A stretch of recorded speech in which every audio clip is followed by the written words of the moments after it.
We're going to go over how to make a graph, your first ever graph in Excel. We've done plenty of work with tables. Now let's take it up to the next level.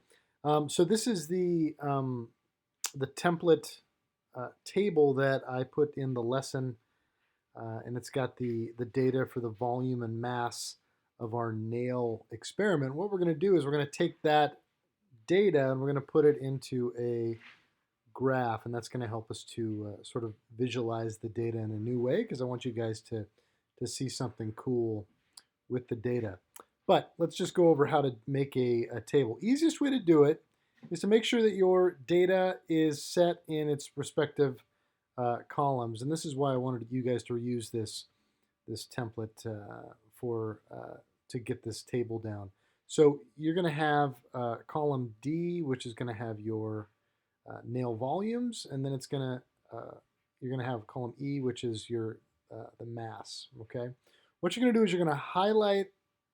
You're going to highlight those two columns where your data is, right? So now here we've got the volume data, we got the mass data, and then you're going to go to Insert, and you're going to scroll over here to the middle, and you see it's kind of small, but this is the XY scatter plot here. You're going to click on that, and we're going to make a scatter plot. Okay, and so this graph right here, and we can make it look kind of. You can give it any style you want. I'm going to give it the blue style here. So this graph corresponds to the data that is in these two columns. Okay. Now there's some things that I want in the graphs to make sure that you're doing them in the correct way. The first thing is the chart title. So remember, I like nice chart titles. We call these graphs, and we could say volume and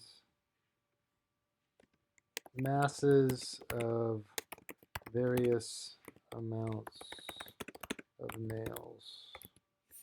Okay, and remember the title. I just want the title to be descriptive. It doesn't have to be perfect. There's no set way to do this, but you need to make a descriptive title so I know what I'm reading when I read your lab reports.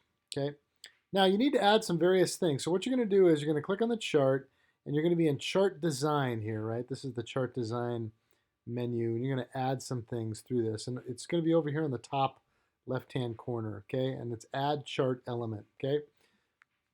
One thing I like to have in all the graphs, what we need is our axis titles, okay?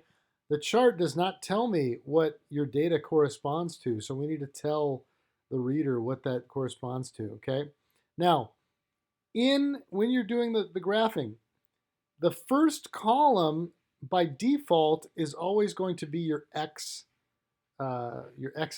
on your graph, okay? And the second column will always be your y-axis. So this x-axis is your volume data. So I'm going to put that in here. So I'm going to say volume of nails, and then we always put our units. You cannot forget to add the units, guys. Need those units, okay?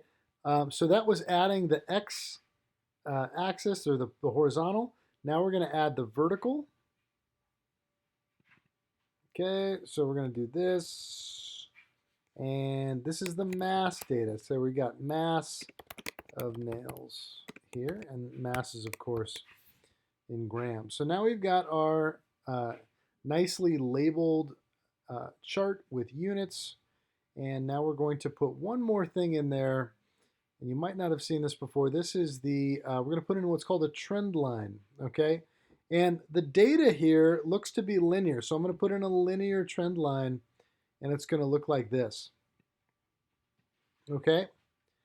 So the trend line is that last piece of your graph, and we're going to talk about what that trend line can do to us in a later video, in a later lesson, okay?